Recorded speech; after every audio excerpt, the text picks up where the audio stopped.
Fifth point అంటే deep breathing కానీ breath holding కానీ ప్రాక్టీస్ చేయాలి ఫ్రెండ్స్. ఇదేంటంటే నేను గమనించాను అటెన్షన్ స్పాన్ తక్కువగా ఉండడం. ఏంటంటే శ్వాసను ఆపి చూడండి. ఆపి చూస్తే ఆలోచనలు కూడా ఆగుతుంటే తక్కువ అవుతుంటాయి. కాబట్టి శ్వాస చిన్నదిగా చేసుకోవడం అనేది అలవాటు చేసుకోవాలన్నమాట. ఎన్‌లైటెన్ పర్సన్స్ చిన్నది అవుతుంది శ్వాస. స్లో అవుతుంది. నిమిషానికి 10 శ్వాసలుగా తక్కువ ఉంటారు ఎన్‌లైటెన్ పర్సన్. మినిమమ్ మనం కూడా అలానే ప్రాక్టీస్ చేస్తే ఆటోమేటిక్ ఎన్‌లైటెన్ స్టేట్‌కి వెళ్తారు ఎవరైనా. కాబట్టి ఈ పాయింట్ అండర్‌లైన్ పాయింట్ చేసుకోవాలి. నేను ఇదేంటంటే బాగా రిసర్చ్ చేసి ఇదివరకు ఒక మెషిన్ ఉండేదన్నమాట.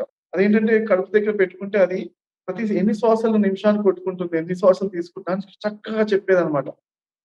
స్పైరోమీటర్ అంటే అంటారు మామూలుగా స్పైరోమీటర్ ఎస్‌పైఐఆర్‌ఈ అని ఉంది. స్పైరోమీటర్ అంటే శ్వాసల్ని కొలిసే ఎన్ని శ్వాసలు వస్తున్నాయి కొలిసే ఒక ఇన్‌స్ట్రుమెంట్ ఉందన్నమాట. నేను అప్పుడు కొన్నాను యూఎస్‌లో తెప్పించాను. తెప్పించిన తర్వాత అదేంటంటే దాని ద్వారా చాలా లాభాలు గమనించాను ఫ్రెండ్స్.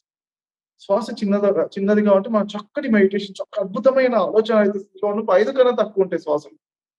కొన్ని మెడిటేషన్ పర్వాలేదు మంచి ధ్యాన స్థితిలో 10 కన్నా తక్కువ ఉంటాయి. అయితే ఎవరి దగ్గరైనా ఎళ్ళినప్పుడు ఎవరైనా కొంతమంది నేను చూసానన్నమాట.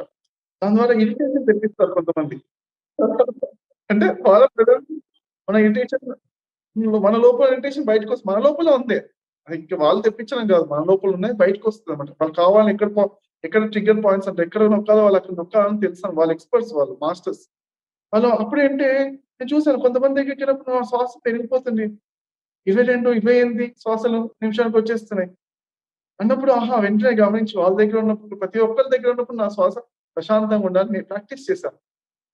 అలానే ప్రతిరోజు రాత్రిపూట ఎప్పుడైనా ధ్యానం చేసి పడుకునేప్పుడు శ్వాసలు నైట్ అంతా శ్వాసలు ఎలా ఉన్నాయి? ధ్యానం చేయకుండా పడుకుంటే శ్వాసలు ఎలా ఉన్నాయి కూడా గమనిస్తే చాలా తేడా ఉంది. నైటల్లా ధ్యానం చేస్తే చాలా అద్భుతమైన శ్వాసలు తక్కువుంటాయి. లేకపోతే కనీసం పడుకునే ముందు 5 నిమిషాల్లో ధ్యానం చేసి పడుకోవాలి ఫ్రెండ్స్. దానివల్ల స్పైరోమీటర్‌తో గమనించానన్నమాట. శ్వాసలన్నీ కూడా మధ్యలో పిచ్చిగా వెళ్తూ ఉంటాయి. అంటే ఫాస్ట్‌గా 22, 28 వెళ్తూ ఉంటాయన్నమాట శ్వాసలు నిమిషానికి.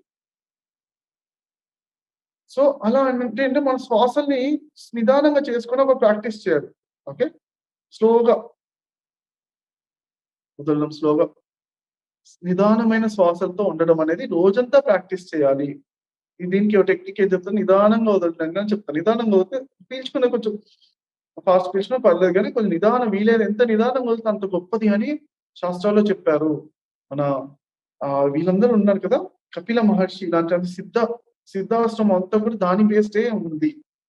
కాబట్టి నిదానమైన శ్వాసను వదలాలి. శ్వాస వదిలేటప్పుడు నిదానంగా వదలాలి. పీల్చుకున్నప్పుడు ఎంత స్పీడ్ పీల్చుకున్నా పర్లేదు గానీ, వదిలేటప్పుడు దానికన్నా రెండింతలు నిదానంగా వదులుతాం. 10 నిదానంగా వదిలితే ఇంకా అద్భుతం అని చెప్పారు యోగులు. హిమాలయ యోగులు.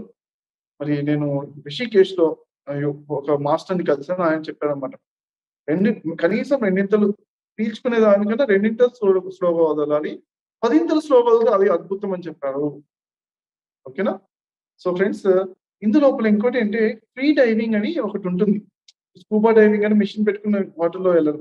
ఫ్రీ డైవింగ్ కోచింగ్ అని ఉంటుందన్నమాట. ఎవరైనా దీనిపైన బాగా రిసర్చ్ చేయాలనుకున్న ఫ్రీ డైవింగ్ కోచింగ్ చేసుకుంటే వాళ్ళు సహజంగా ఏ విధంగా ఆరోగ్యంగా ఉంటూ బ్యాలెన్స్‌గా చేసుకుంటూ చక్కగా శ్వాసను ఎక్కువసేపు ఆపడం ఎలా అని నేర్పిస్తారు. శ్వాసను ఎక్కువసేపు ఆపినా ఆలోచనలు ఆగుతాయి కాబట్టి బాగా హెల్ప్ అవుతుంది మనకి.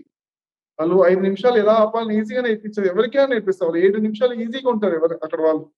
ఫ్రీ డైవింగ్ కోచ్ 1 సంవత్సరం, 2 సంవత్సరాలు కోచింగ్ తీసుకుంటే 5-7 నిమిషాలు శ్వాసను ఆపేయొచ్చనమాట. సరదాగా అది కూడా ఈజీగా రిలాక్స్ అవుతూనే ఆపగలుగుతారు. ఎక్కువసేపు ఆపగలుగుతారు. కాబట్టి ధ్యాన స్థితి ఖచ్చితంగా వస్తుంది. ఓకే. ఫ్రీ డైవింగ్ వాళ్ళు కానీ ఈ శ్వాసను ఎవరైనా ఆపడం కోచింగ్ ఇస్తే మాత్రం ఖచ్చితంగా తీసుకోండి. ఇప్పుడు 6థ్ పాయింట్‌కి వెళ్దాం. ఓకే. మనము పిల్లలతో ఒక టైమ్ స్పెండ్ చేసినప్పుడు ఎనర్జీ పెరుగుతుంది. కానీ ఎలా మామూలుగా స్పెండ్ చేస్తే తగ్గదు కానీ చిరునవ్వుతో ఆనందంగా మనం ఎంజాయ్ చేస్తూ పిల్లలు అంటే శక్తికి దగ్గరగా నేచర్‌కి దగ్గరగా ఉన్నవాళ్ళు. వాళ్ళతో చాలా అవేర్‌నెస్‌తో ఉండి చక్కగా వాళ్ళతో ఉన్నప్పుడు శ్వాసను గమనించుకుంటూ ఉండాలి. ఓకే. సో, ఇందులో ఒక పాయింట్ మరి 6థ్ పాయింట్ చెప్పాను. 7థ్ పాయింట్ చెప్తాను. 6థ్ పాయింట్ చిల్డ్రన్ గురించి చెప్పాను కదా! చాలా అద్భుతమైన మాస్టర్స్ వాళ్ళు. ఎంత చిన్న పిల్లలైతే వాళ్ళు అద్భుతమైన గొప్ప మాస్టర్స్. దైవమే దిగి వచ్చిందా అన్నట్టు అంత గొప్ప మాస్టర్స్ అవుతారు. ఎవరు? ఎప్పుడు మీరు ధ్యాన స్థితిలో ఉన్నప్పుడు. మీరు చక్కగా ధ్యాన స్థితి మెయింటైన్ చేస్తున్నప్పుడు వాళ్ళ దగ్గరికెళ్ళి అప్పుడు మీ ధ్యాన స్థితి మరింత 100 రెట్లు అవుతాయి. 100 రెట్లు గొప్ప శక్తి ఆరా మీకు వస్తుంది.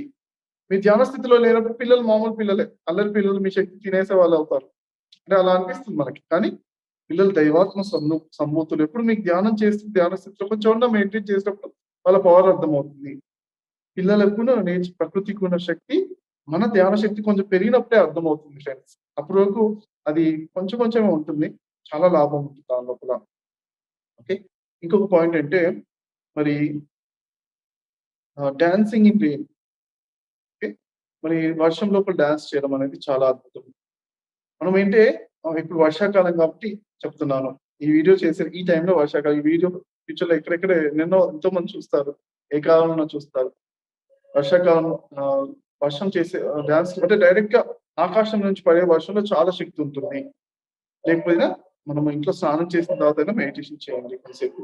చాలా అది కూడా బావుంటుంది. స్నానం అంటే సో వర్షం లోపల స్నానం చేసేటప్పుడు మళ్ళీ అట్ ది సేమ్ టైమ్ మన హెల్త్ కూడా చూసుకోవాలి.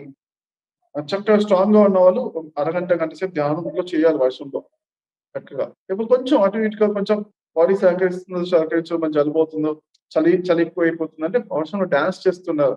రన్నింగ్ చేస్తూ కొంచెం అలా డాన్స్ చేస్తుంటే కొంచెం హీట్ కూడా జనరేట్ అవుతుంది బాడీలో. కొంచెం బ్యాలెన్స్ అవుతుంటుంది. ఓకే. సో, ఆ విధంగా బ్యాలెన్స్ చేసుకుంటూ చక్కగా వర్షంలో ఎంజాయ్ చేస్తున్నారు. లేకపోతే ఏంటి మరి కొంచెం సర్ది గాని ఏమైనా ప్రాబ్లమ్స్ ఉన్న వాళ్ళైతే 2, 3 నిమిషాలు ఉండాలి వర్షం. ఉండి తర్వాత ఇంట్లోకొచ్చేసి టవల్‌తో తుడుచుకొని అవసరమైతే ఒకసారి డ్రెస్ చేంజ్ చేసేసుకొని మళ్ళీ పొడి బట్టలతో మొత్తం తుడుచుకొని కూర్చోవాలి. మెడిటేషన్‌లో కూర్చోవాలి. 2, 3 నిమిషాలైనా ఉంటే వర్షంలో ఉంటే ఆ శక్తి అనేది మీ మెడిటేషన్‌లో బాగా తెలుస్తుంది. నెక్స్ట్ ఒక 2, 3 రోజుల వరకు తెలుస్తుంది. వర్షంలో చేసిన తర్వాత మెడిటేషన్ చేస్తే ఆ శక్తి ఎంత బాగా యాక్టివేట్ అవుతుందంటే లోపల చాలా ఎనర్జీ ఉంటుంది. ఈ వర్షాన్ని ఉపయోగించుకోవాలి.